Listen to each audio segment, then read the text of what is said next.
Maggie, what's wrong? I asked you who you were talking to. Oh, it's nothing, darling.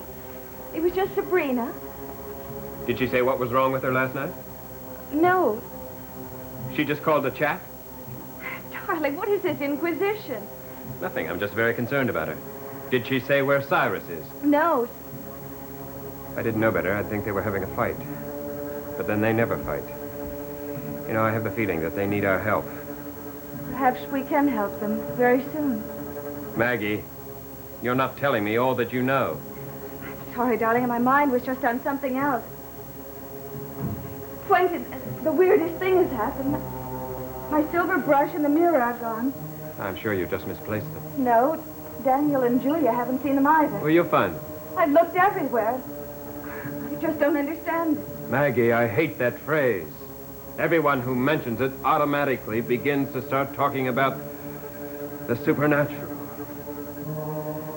So you surely don't mean that the resident ghost has taken them. Quentin, of course not. You make me sound so silly. I promised Daniel I would help him with his homework. Maggie, look, I'm very glad that you and Daniel have made up a bit. So am I. That's about the only good thing that's happened lately. Well, I'm not so glad that you're able to say that.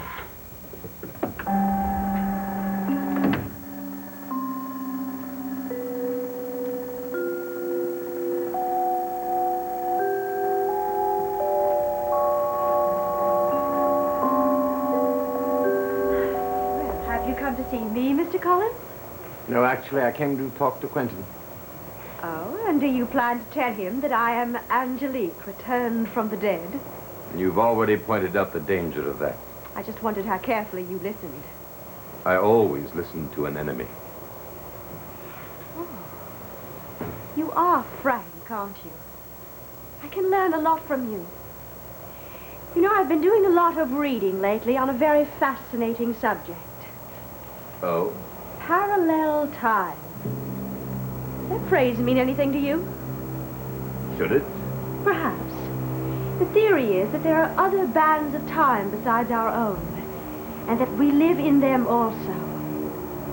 Also, that there are even places where one can move from one band of time to another. That hardly seems possible. Even to you.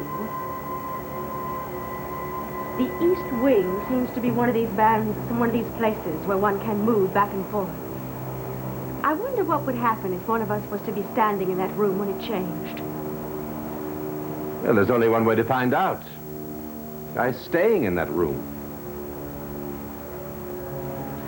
Is that what happened to you when you came from your time, Mr. Collins? How I wish I could confess to you what you're implying, Miss Stokes. But I am not a visitor from another time. Barnabas, how pleasant. Am I interrupting something here? Oh, no. I still have some letters to write. I'll catch on them now. It was nice talking to you again, Mr. Collins. I seem to get to know you better each time we're together. I like that. As I do.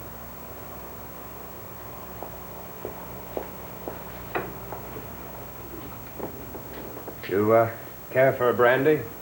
No, thank you, Quentin. Quentin, I'm very concerned about what has been happening here. You're not the only one, Barnabas. If you were as concerned as I think you should be, you would take Maggie away from here.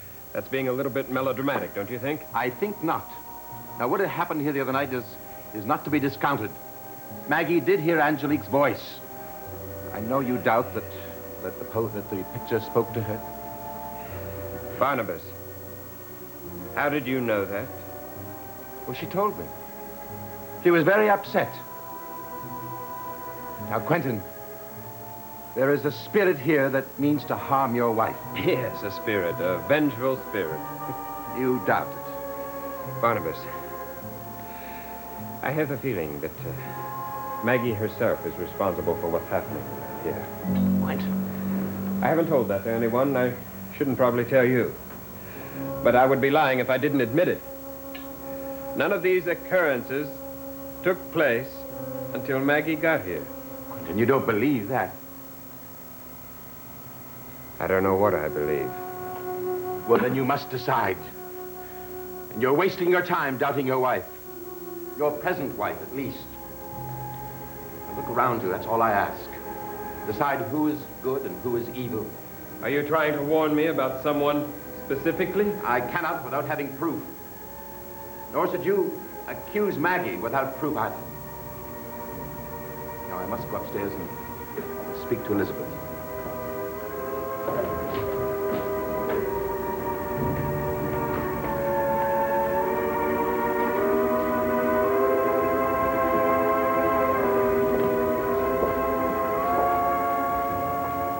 Quentin, I just heard you talking to Barnabas, and I'm sure he means me. Oh, Quentin, he's been against me ever since he came here. No, he has, and I don't know why. I've tried to accept him like we all have, someone we know nothing about. But he seems to think that I'm causing all this trouble. Alexis, No, Quentin, all I want is for the two of you to be happy. That's all I want. Just the best for you and Maggie. There. It's going to be all right. We all want the best for each of us.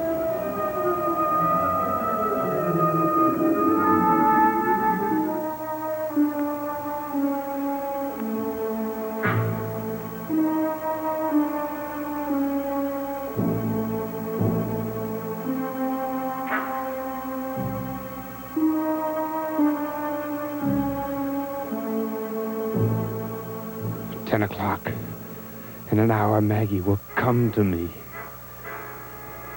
Will she like this room? I must make it more comfortable. There must be everything here she wants.